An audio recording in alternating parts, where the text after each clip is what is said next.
मैं अमित स्वागत करता हूं आप सभी का आपके अपने YouTube चैनल मैथ्स अवेयर पे। आज हम बात करेंगे एसएससी जीडी के लिए रीजनिंग के इम्पोर्टेंट क्वेश्चंस के बारे में। स्टार्ट करते हैं आज का वीडियो अपने इस क्वेश्चन के साथ।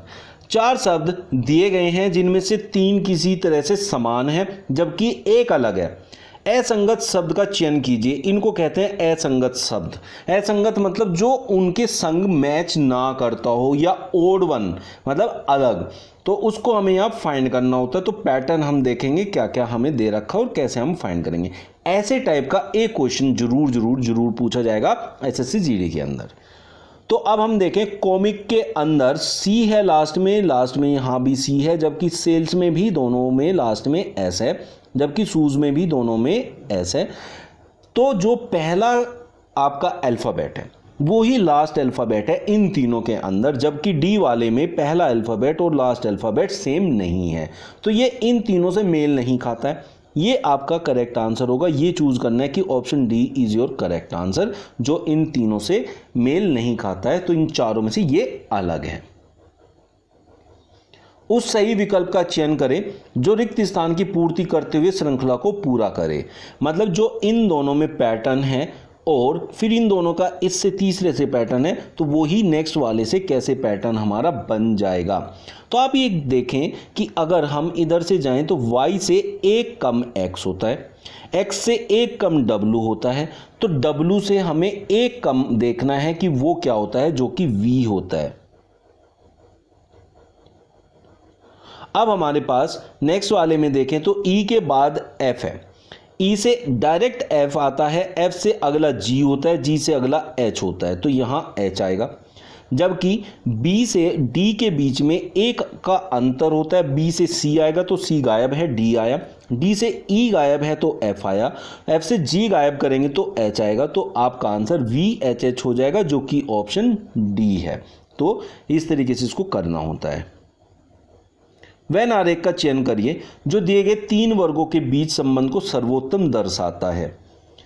ये जो भी क्वेश्चन इसमें लिए जा रहे हैं प्रीवियस ईयर के हैं, जो 2019 में आए थे। बट आपको ये मकसद नहीं है कि 2019 का पेपर कराना है, ये मकसद है कि ये इस टाइप का एक एक क्वेश्चन जरूर आपके एग्जाम में पूछा जाएगा। उसी के लिए हमने आपको ये वीडियो बना के दिया है। अब हमें कह रहा है पुरुष, पिता और भाई।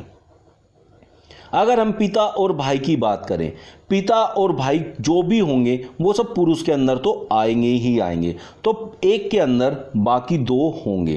तो एक के अंदर बाकी 2 होने का मतलब है कि या तो ये होगा या फिर ये होगा। ये और ये नहीं होगा क्योंकि इनमें एक अलग है। सब अलग अलग हैं यहाँ पर और इनमें से एक अलग है यहाँ पर, जबकि ये दोनों पिता और भाई पुरुष के अंदर आने हैं। फिर ये अगर पिता है तो ये किसी का भाई भी हो सकता है, और ये अगर भाई है तो ये किसी का पिता भी हो सकता है। तो इन दोनों में ये रिलेशन बन जाएगा। तो बाहर पुरुष आएगा, फिर यहाँ पिता और भाई का रिलेशन बन जाएगा। तो option C is your correct answer. उस विकल्प का चयन करिए जो सही रूप से रिक्त स्थान की पूर्ति करते हुए श्रृंखला को पूरा करेगा। मतलब ये सीरीज का क्वेश्चन है। तो सीरीज में जब आपके 2 नंबर स्टार्टिंग के रिपीट होते हैं तो उसमें या तो आपको 0 का डिफरेंस देगा, जो कि बहुत कम क्वेश्चन में होगा, बल्कि मल्टीप्लिकेशन वाला क्वेश्चन आपका वहां होगा। तो आप यहां देखें कि 2 में हमने 1 की मल्टीप्लाई की तो 2 आया, जबकि 2 से फिर 3 है, फिर 6 है, फिर 15 है। अब यहाँ अगर हम देखें तो हमारे पास क्या पैटर्न बन रहा है। तो 2 से 3 पे जाएं तो 2 से 1.5 गुना 3 होता है, 3 से 2 गुना 6 होता है, 6 से आपका देखें तो 2.5 गुना, 6 से 2.5 गुना 15 होता है। तो अब 3 गुना जाएगा तो 15 का 3 गुना हम लेंगे तो वो 45 हो जाएगा। तो आपका बी ऑप्शन करेक्ट आंसर होगा। तो आप देखिए यहाँ क्या है, 2 2, तो इनमें रिलेशन है मल्टीप्लिकेशन का, जो कि आपको 1 गुना बनाता है। जबकि यहाँ 1 गुना हुआ तो यहाँ 2 से 3 में जाने में 1.5 गुना हुआ, 3 से 6 तक जाने में 2 गुना, और 6 से 15 तक जाने में ये हो जाता है 2.5 गुना। तो अगली संख्या जो है वो 3 गुना, आधे आधे के गैप पे यहां चल रहा था।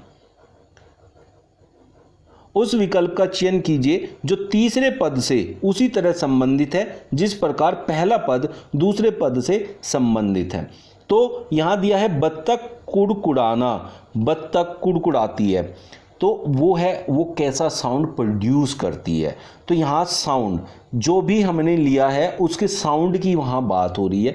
तो सिमिलरली जो पक्षी है वो क्या करते हैं, गुनगुनाहट नहीं करते हैं, चहचहाते हैं। तो option B will be your correct answer. तो यहाँ आपका अगर चिल्लाना देखे तो उसमें नहीं आता, और कहाँ देखे तो सिर्फ कौवे के बारे में बात कर रहा है। तो यहाँ पक्षी के लिए हम चहचहाना बोलेंगे, तो ये आपका करेक्ट आंसर है। ये थे आज के वो कुछ इंपॉर्टेंट क्वेश्चंस जो बहुत इंपॉर्टेंट है, रिपीटली पूछे जाते हैं और पिछले ईयर्स के क्वेश्चंस में पूछे भी गए हैं। आज का ये वीडियो आप लोगों को कैसा लगा कमेंट बॉक्स में जरूर बताइएगा, और जिन्होंने चैनल सब्सक्राइब नहीं किया प्लीज कर लीजिए ऐसी बढ़िया वीडियो पाने के लिए। मिलते हैं नेक्स्ट वीडियो में न्यू ट्रिक्स एंड क्वेश्चंस के साथ। Thank you.